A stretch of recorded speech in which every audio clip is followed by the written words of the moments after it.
एक गांव में रंगैया मंगम्मा पति पत्नी रहते थे।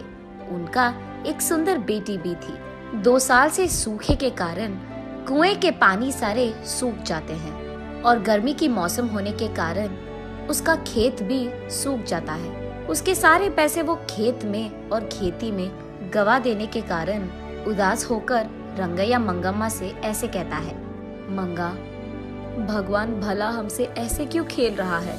गर्मी का मौसम आ गया, कुएं के अंदर पानी भी खत्म हो गया और खेत का हालत ऐसे है।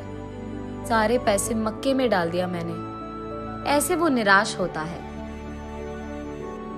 इतने में उसकी बेटी लक्ष्मी आकर पापा ऐसे कहते हुए हंसते हुए प्यारी सी नन्ही सी उसकी बेटी अपने पापा से गले लगाती है। अपनी प्यारी बेटी को देखते ही रंगैया के चेहरे पे मुस्कान आ जाती है। वो उसके सारे दुख भूल जाता है। रंगैया को अपनी बेटी से बढ़कर इस दुनिया में और कुछ नहीं है, लेकिन वो हर वक्त सोचते रहता है कि उसकी बेटी को वो भला ऊंची पढ़ाई कैसे करवाएगा। तब बेटी अपने पापा से, क्या हुआ पापा, आप ऐसे क्यों हो, ऐसे पूछती है। कुछ नहीं बेटा, हमारे खेत में उग रहे मक्के हमारे हाथ नहीं आएंगे, इसी का डर है। कुएं का पानी भी तो सूख गया। ऐसे कहते हुए वो खेत की ओर दुख से देखता है। तब उसकी बेटी लक्ष्मी, पापा हमें कुछ नहीं होगा, जो भी होगा अच्छा ही होगा, ऐसे वो अपनी प्यारी बातों से कहती है। कैसे बेटा, गर्मी का मौसम तांडव कर रहा है, बारिश के मौसम आने के लिए बहुत वक्त है, ऐसे कहते हुए दुखी होता है। एक बार अगर आप कुएं में झांक लोगे तो आपको पता चलेगा ना कि पानी है कि नहीं। ऐसे कहते हुए वो अपने पापा का हाथ पकड़कर उन्हें उस तरफ ले जाती है। पानी नहीं है बेटा, ऐसे कहते हुए वो ऊपर उठता है। आप कुएं में तो झांको पापा, ऐसे कहती है लक्ष्मी। कहाँ बेटा, ऐसे कहते हुए वो कुएं में झांकता है। कुआं पूरा सूखा रहता है। ये लो पापा, ऐसे कहते हुए वो उसके ग्लास में मौजूद पानी को कुएं में डालती है। बस अचानक कुएं में पूरा पानी भर जाता है। ये देख रंगैया की खुशी की कोई सीमा नहीं होती है। वो उसकी बेटी को उठाकर, तुम मेरी बेटी नहीं हो, इस घर की महालक्ष्मी हो, ऐसे उसकी तारीफ करता है। ऐसे वो उसके खेत में पानी डालकर अपनी खेत को बचाता है।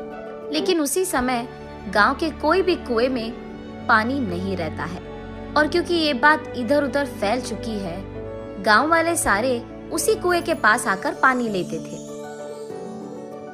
ये देख उस गांव का घमंडी जमींदार वहां आकर, क्यों रंगैया, क्या हो रहा है यहाँ? मेरे कुएं से पानी निकालकर तुम सारे गांव वाले ऐसे कैसे उसका इस्तेमाल कर रहे हो? ये मेरा खेत है और ये कुआं भी मेरा है। मैंने ये सोचकर दिया कि तुम गरीब हो, काम कर लोगे, लेकिन तुम यहाँ समाज सेवा कर रहे हो। ऐसे ही देखता रह जाऊंगा तो ये खेत भी तुम्हारा कह दोगे तुम। ऐसे गुस्से में उससे बात करता है। तब रंगैया, साहब मैं ऐसे थोड़ी करूंगा, हमारे पूर्वजों से यही हम काम कर रहे हैं। अब अगर आप ऐसे बात करोगे तो हमारा क्या हो जाएगा साहब? ऐसे कहते हुए वो उसके पैरों पे गिर जाता है। लेकिन घमंडी जमींदार कुछ भी करके उस जमीन को और कुएं को हासिल करने के लिए ऐसे कहता है, ये खेत मेरा है, जो करना है कर लो, निकलो। ऐसे कहकर वो रंगैया को नाइंसाफी से बाहर धकेलकर उस खेत के चारों ओर बाढ़ डाल देता है।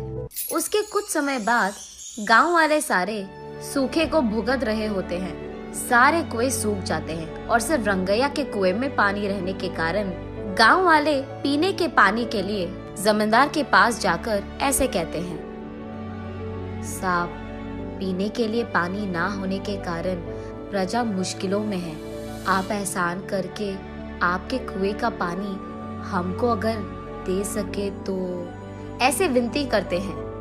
क्या पानी चाहिए? पानी तुम्हारे पूर्वजों की कुआं है कि तुम ऐसे पानी मांग रहे हो?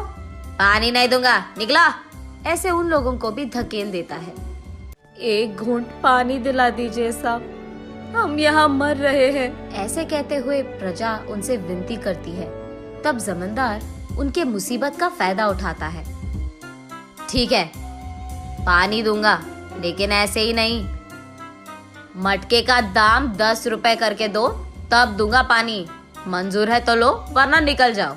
कुछ न कर पाने के कारण प्रजा चुपचाप उन्हें पैसे देकर पानी लेते हैं। घमंडी जमींदार जब पानी के लिए उसके मटके को कुएं के अंदर डालता है, अचानक एक ही झटके में सारा पानी सूख जाता है। तब जाकर जमींदार को अपनी गलती का एहसास होता है। रोते हुए रंगैया के पैर पकड़ता है और माफी मांगता है। कोई नहीं साहब, आपको आपकी गलती का एहसास हो गया है ना।